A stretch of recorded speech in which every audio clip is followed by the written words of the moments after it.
पर ये काम हो रहा है। अब आप देखिए, मैं नौजवानों को कह रहा हूं, हिंदू नौजवानों को खास तौर से, आप बताओ, एक आंकड़ा आया कि भारत में 67% ग्रेजुएट जो हैं वो बेरोजगार हैं। 67% जो ग्रेजुएट हैं बेरोजगार हैं। और बोलो मोदी ये मोदी वो, खुश कर लो, तुम्हारे पेट में तो कुछ जा रहा नहीं, मगर तुम्हारे दिमाग में नफरत डाल दी गई असदुद्दीन ओवैसी के ताल्लुक से। 67% ग्रेजुएट भारत में बेरोजगार हैं, तो उनको लगा दिए काम पे, गौरक्षक बनो। अब हैदराबाद में अगर कोई भैंस लेके आ रहा तो रोक के मार रहे हैं। क्या कर रही है तेलंगाना की पुलिस? क्या कुरैशी अपना कारोबार नहीं कर सकेगा? कौन सा कारोबार करेगा कुरैशी, बताओ फिर? नहीं, आप वो करना चाह रहे हैं।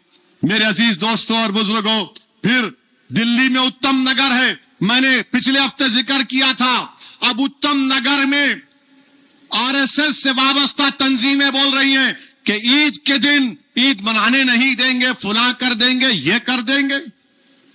कई मुसलमान अपना घर छोड़कर चले गए उत्तम नगर से। कोर्ट को जाना पड़ा, दिल्ली हाई कोर्ट को जाकर कहना पड़ा ईद तो मनाने दो सुकून से, हम रोजेदार हैं और ईद तो मनाने दो हमको। ये नौबत आ गई भारत में। जो मोदी विश्व गुरु की बात करते हैं, 19 करोड़ 20 करोड़ मुसलमानों को ईद नहीं मना सकते हम खुशी से। हमको धमकियां दी जा रही हैं, हमको कोर्ट को जाकर ईद मनाने के लिए कोर्ट को जाना पड़ा। बताओ बीजेपी, आरएसएस, मोदी, ये कौन सा रूल ऑफ लॉ है? ये कानून की बालादस्ती है कि मुसलमान को अपनी ईद मनाने के लिए हाई कोर्ट को जाना पड़ा। अफसोस की बात है। और हम अपने आप को कहते हैं कि थर्ड बिगेस्ट इकोनॉमी बन जाएंगे। ये चीज हो रही है। दिल्ली की पुलिस अमित शाह के मातहत आती है। क्या कर रहे हैं आप? कुछ नहीं कर रहे, क्योंकि मुसलमान हैं। वहीं पर मेरे अजीज दोस्तों और बुजुर्गों, गुजरात में यूसीसी का बिल लाया गया। अरे भाई नहीं, आप शादी ऐसे करना, इस्लाम में शादी जन्म जन्म का साथ नहीं है। इस्लाम में शादी कॉन्ट्रैक्ट है।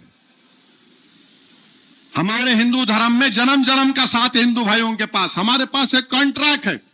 और निकाह नामे में अगर बीवी लिख दी कि मेरा शौहर दौलतमंद है, उसके पास डिफेंडर है,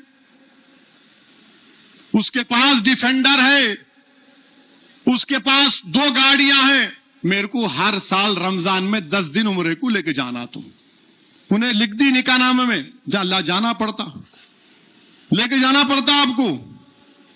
अगर बीवी बोल दी कि देखो तुम्हारे पास डिफेंडर है, बड़ा घर है, हाथ में रोलेक्स की घड़ी है, अच्छे जूते कपड़े तुम पहनते, हफ्ते में 3 दिन तुम होटल में खाना खाते, और 2 जगह पे जाके पान के डब्बे पे 200 रुपए का पान भी खाते, मेरे को तुम साल में 10 दिन उम्रे को लेके जाना पड़ता।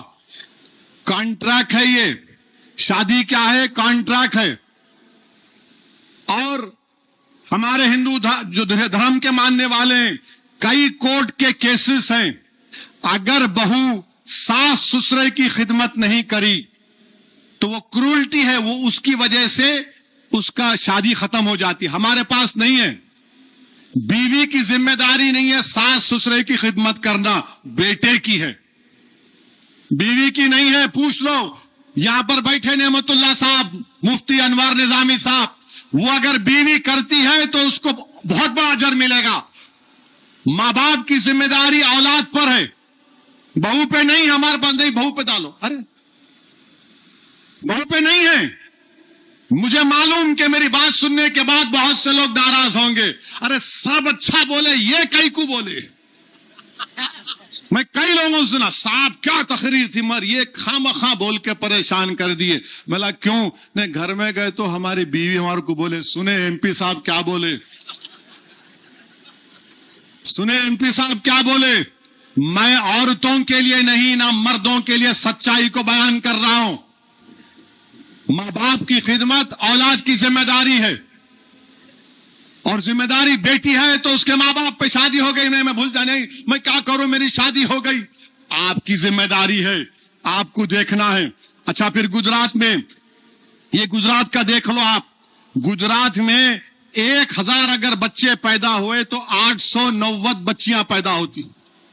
इनको ये मोहब्बत है बच्चियों से। और वहां पर क्या होता है, क्यों 890 है बच्चियां पैदा क्यों होती है? क्योंकि ये लोग मालूम कर लेते, कुछ बोलते उसको सोनोग्राम, क्या बोलते जो भी, हाँ जो भी है, मालूम कर लिए कि पेट में बेटी है, हमल साकित कर लेते, जाके हमल को गिरा लेते। अरे 1000 बच्चे हैं तो 1000 बच्चियां भी होना चाहिए ना, गुजरात में नहीं है। और गारंटी से बोल रहा हूं कि सबसे ज्यादा बच्चियां पूरे धर्मों में अगर आप देख लें गुजरात में तो मुसलमानों में होंगी, सबसे ज्यादा होंगी। यहां 890 है।